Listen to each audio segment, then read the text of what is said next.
Hello friends, నేను మీ Umadevi Serene Mind psychological services నుంచి మరోసారి మీ ముందున్నాను ఒక సరికొత్త కథతో. ఈ కథ పేరు వచ్చేసి విశాల్స్ వరల్డ్.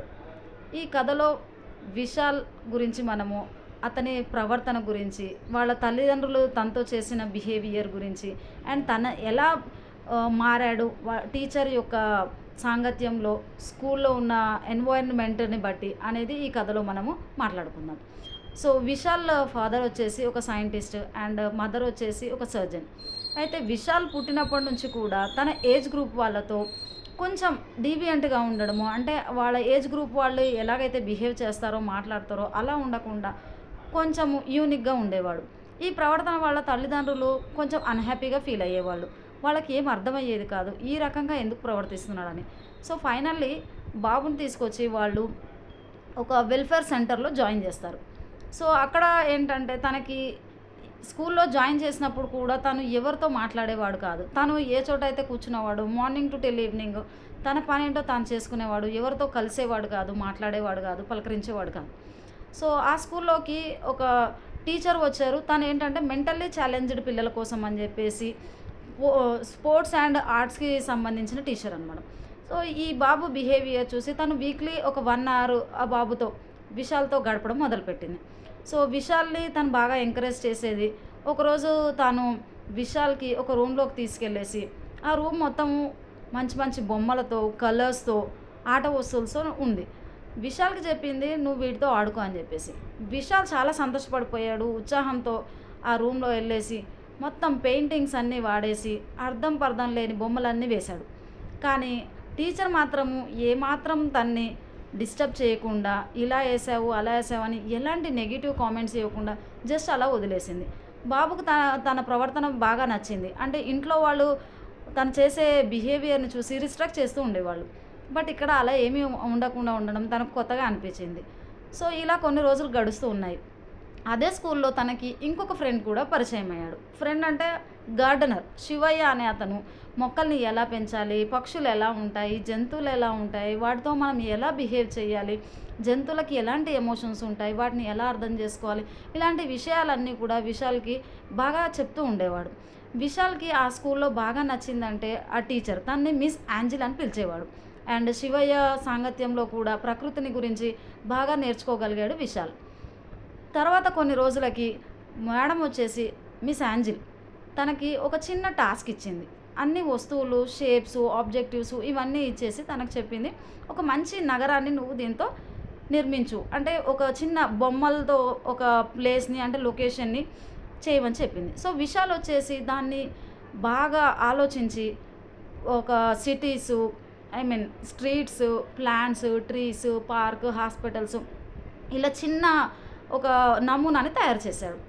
అది చూశాక తనలో ఉన్న క్రియేటివిటీ అంతా కూడా టీచర్కి బాగా నచ్చింది. తన టాలెంట్, క్రియేటివిటీ చాలా ఉందని చెప్పేసి. యాక్చువల్గా చిన్నప్పటి నుండి కూడా కొన్నిసార్లు విశాల్ స్మార్ట్గా బిహేవ్ చేసేవాడు, కొన్నిసార్లు మెంటల్ ఇల్నెస్ ఉన్న పిల్లల్లాగా ప్రవర్తించేవాడు. బట్ పేరెంట్స్ వచ్చేసి తన మెంటల్ ఇల్నెస్ గురించి ఫోకస్ చేసేది, తన టాలెంట్ని, స్కిల్స్ని అంటే వాటిని వెలికి తీసుకురావడానికి ఎలాంటి ప్రయత్నం చేయలేదు. బట్ ఇక్కడ తనకు స్కూల్లో టీచర్ చేసిన ప్రయత్నమే అవ్వనివ్వండి, గార్డెనర్ ప్రయత్నమే అవ్వనివ్వండి, తన యొక్క టాలెంట్ని, స్కిల్స్ని బయటకు వచ్చేలాగా చేసింది. అయితే తన ఇంట్లో ఎలా ఉండేదంటే, ఒకరోజు తనకి దగ్గరగా ఉండే, తన గదికి దగ్గరగా ఉండే విండో దగ్గర ఒక పెద్ద చెట్టు కొమ్మ ఉండేది.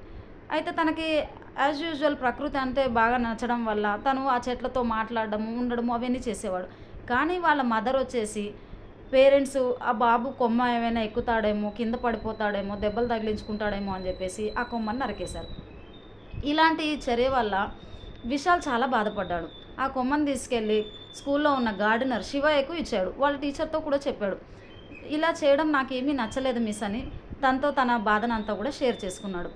అలాగే తను టీచర్తో ఇంకా కొన్ని విషయాలను కూడా చెప్పాడు. మిస్ యాంజెల్, ప్రకృతి అంటే అసలు పిల్లలకి చాలా ఇష్టమైందని అందరూ ఎందుకు గుర్తించరు? అసలు ఒక్కో బాబుకి, ఒక్కో పాపకే కానివ్వండి, ఒక ప్రత్యేకమైన చెట్టు, గుట్ట, నక్షత్రము ఇలా ఫ్రెండ్లీగా ఆడుకోవడానికి ఉంటే ఎంత బాగుంటుంది కదా అని అడిగేవాడు.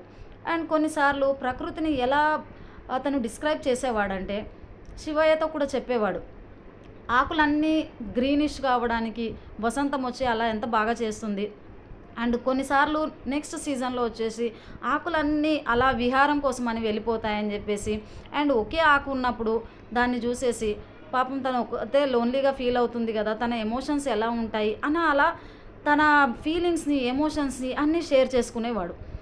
సో ఇలాంటి పరిస్థితులలో తను రాను రాను అంటే మిగతా పిల్లలతో కలవడము, మాట్లాడడము ఇవన్నీ కూడా బాగా ఇంప్రూవ్ అయ్యాయి.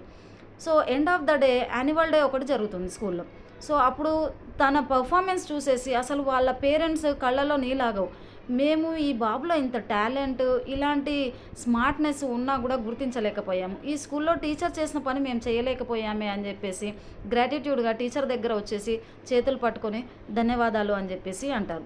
అండ్ శివయ్య కూడా ఆ అబ్బాయిలోని ప్రవర్తనకు, మార్పుకు ఎంతో సంతోషపడతాడు. సో ఈ స్టోరీ కనుక మీకు నచ్చినట్టయితే తప్పకుండా కామెంట్లో మీ ఒపీనియన్ ఏంటి అనేది చెప్పండి. అండ్ లైక్ చేసి షేర్ చేయండి. ఈ స్టోరీ వల్ల మనకు అర్థం కావాల్సింది ఏంటంటే ప్రతి పేరెంట్ కూడా ఎంతసేపు పిల్లల్లో ఉన్న నెగిటివిటీని, అల్లరిని ఇవే ఫోకస్ చేస్తూ ఉంటారు. కొన్నిసార్లు పిల్లలకి మీరు ఫ్రీగా టైం ఇచ్చేసి వాళ్ళు ఏం చెప్పాలనుకుంటున్నారు, అసలు వాళ్ళ మెదడులో ఏముంది కొంచెం ఓపెన్గా మాట్లాడండి. వాళ్ళ యాక్టివిటీ వెనకాల ఉన్న ఉద్దేశం ఏంటి వాళ్ళతో మీరు ఓపెన్గా చర్చించండి. బికాస్ పేరెంట్స్ అయితేనే వాళ్ళతో ఓపెన్గా మాట్లాడగలుగుతారు, ఎన్వైర్న్మెంట్ని క్రియేట్ చేయగలుగుతారు.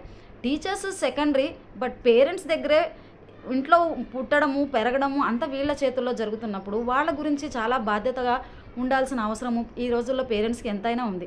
ఎంతసేపు మార్క్స్, ప్రోగ్రెస్ రిపోర్ట్స్ అని కాకుండా వాళ్ళల్లో ఉన్న టాలెంట్ని, స్కిల్స్ని బయటకు తీయండి. వాళ్ళని మీరు ఎంకరేజ్ చేయండి.